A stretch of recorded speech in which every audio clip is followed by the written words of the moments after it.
अब मैं ये शरीर की बात कर रहा हूं, अब मैं ये शारीरिक देश की बात कर रहा हूं। तो परमेश्वर ने कहा, मैंने इस्राएलियों तुम्हें इसलिए चुन लिया कि तुम थोड़े थे। यीशु मसीह किन लोगों के लिए आए हैं आज मैं आपको बताना चाहता हूं।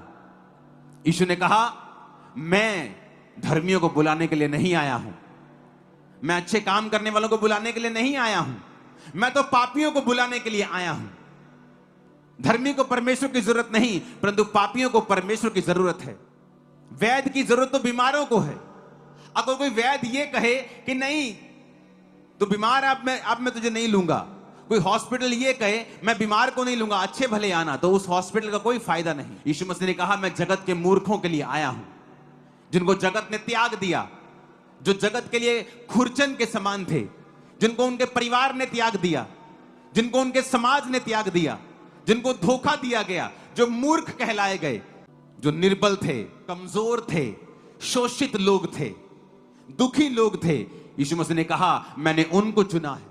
इसलिए उनको चुना है कि वो थे तो निर्बल, लेकिन अब निर्बल रहेंगे नहीं, थे तो कमजोर, लेकिन अब कमजोर रहेंगे नहीं, थे तो पीछे, लेकिन अब पीछे रहेंगे नहीं, बल्कि जो आगे हैं वो भी उनको देखकर शर्मिंदा होंगे कि परमेश्वर ने क्या कारनामा किया, जबरदस्त।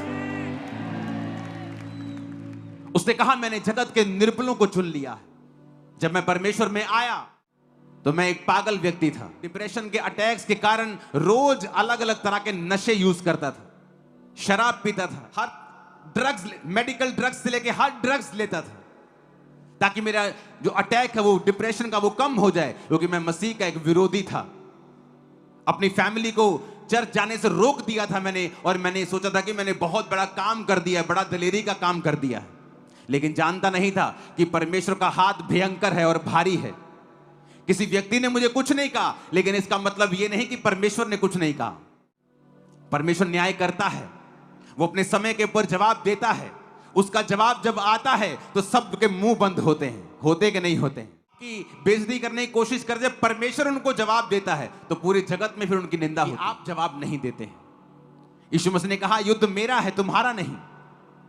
तुम्हें सिर्फ खड़े रहना है और यहोवा के उद्धार को देखना है।